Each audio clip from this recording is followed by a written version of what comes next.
Manifesto అవుతున్నందుకు మీ అందరికీ కూడా ప్రత్యేకమైనటువంటి అభినందనలు తెలియజేస్తున్నాను. యాక్చువల్గా ఏంటిదంటే మేనిఫెస్టో కమిటీ చైర్మన్ ఇదే వామన్ రావు ఇన్సిడెంట్ మీద పెద్ద ఎత్తున పోరాటం చేసి అదే అంశం మీద ఎన్నికల్లో గెలిచినటువంటి ఈ రాష్ట్ర ప్రభుత్వం లోపల అత్యంత తెలివిగలవాడు మేనిఫెస్టో కమిటీ చైర్మన్ శ్రీధర్ రావే తన మేనిఫెస్టోని ఈరోజు కూడా అమలు చేయించడం లోపల విఫలమేంటంటే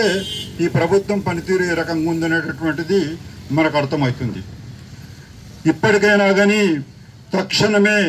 మీరిచ్చిన మేనిఫెస్టోను వెంటనే అమలు చేయాలని చెప్పి మరొకసారి డిమాండ్ చేస్తూ, అదేవిధంగా బీసీ అడ్వకేట్ల రక్షణ చట్టం సమాజంలో అత్యంత గౌరవం ఉన్నటువంటి ఒక వర్గము స్వతంత్రం వచ్చిన 76 సంవత్సరాల తర్వాత తమ మీద జరుగుతున్నటువంటి ఏవైతే దాడులు ఉన్నాయో దానికి ప్రొటెక్షన్గా ఈరోజు రావడం అనేటటువంటిది ఈ సమాజ గమనంలో పడి ఉన్నటువంటి అన్యాయాలకు మరొక తెరదీత అని చెప్పి తెలియజేస్తూ, ఇటువంటి పరిస్థితి వచ్చినందుకు ప్రభుత్వాలన్నీ కూడా సిగ్గుపడాలని చెప్పేసి ఈ డిమాండ్ ఏదైతే మౌలికమైన డిమాండ్ ఉందో దీన్ని తక్షణమే ప్రభుత్వం చట్టపరంగా చర్యలు తీసుకోవాలని చెప్పి, అదేవిధంగా 41 CRP దాదాపు 1946 కానీ అంతకుముందు ఉన్నటువంటి బ్రిటిష్ లానే కానీ దీనికి మూలమైనటువంటి లాటిన్ లానే కానీ ఎక్కడ కూడా ఏదైతే 41 CRP మీద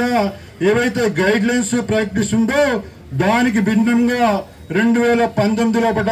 ఒక కొత్త చట్టమైనటువంటిది ఈ ప్రభుత్వాలు కేంద్ర ప్రభుత్వం తీసుకొచ్చింది. అది ఘోరమైనటువంటి అన్యాయం అని చెప్పేసి ఈ సందర్భంగా మరొకసారి మనం గుర్తు చేస్తున్నాం. ఎందుకంటే నేర తీవ్రతకు ఒకే ఒక భయం ఏంటిదంటే నేరస్తులను తక్షణం అరెస్ట్ చేస్తారనేటటువంటి ఒక భయం. అది ఆ భయంను తీసేటటువంటి ఒక చర్యకు ఆనాటి కేంద్ర ప్రభుత్వం చర్య చేపట్టింది. ఇది ఎంత అన్యాయము అంటే లక్షల కోట్లు కుంభకోణాలు చేసే వాళ్ళు కానీ, అదేవిధంగా ఘోరమైనటువంటి యాక్టివిటీస్ చేసేటటువంటి వాళ్ళు కానీ, అదేవిధంగా సమాజంలో కూడా కంపల్సరీ రక్షణ ఇచ్చేటటువంటి కొన్ని వర్గాలు ఉన్నాయి. ఆ వర్గాల మీద అత్యాచారాలు చేసినా కానీ ఈ 7 years సిస్టమ్ అనేటటువంటిది ఏదైతుందో ఈ సిస్టమ్ ద్వారా వీళ్ళందరూ కూడా నేర భయం పోయేటటువంటి ఒక ఘోరమైనటువంటి చర్యను 41 CRP ద్వారా తీసుకొచ్చింది. ఇది కేవలం ఏంటంటే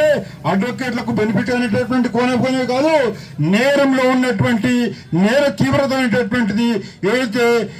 క్రిమినల్ లాలో పడినటువంటి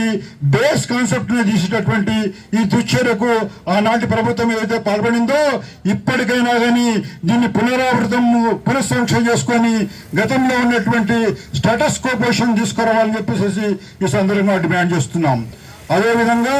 జూనియర్ అడ్వకేట్స్ అయితే స్టైఫండ్ ఉందో ఈ జూనియర్ అడ్వకేట్స్ స్టైఫండ్ అనేటటువంటిది ఈరోజు 75 సంవత్సరాల పెరుగుతున్నటువంటి అభివృద్ధి చెందుతున్నటువంటి ఈ వ్యవస్థలో కూడా ఇన్ని సంవత్సరాల తర్వాత కూడా ఈ డిమాండ్ వచ్చిందంటే ఈరోజు ప్రభుత్వాలు దీన్ని స్వచ్ఛందంగా డీల్ చేయాల్సినటువంటి అంశంలో కూడా ఈరోజు కూడా అజాగ్రత్త వహించడం కారణం వచ్చినటువంటి డిమాండ్ అని చెప్పి తెలియజేస్తూ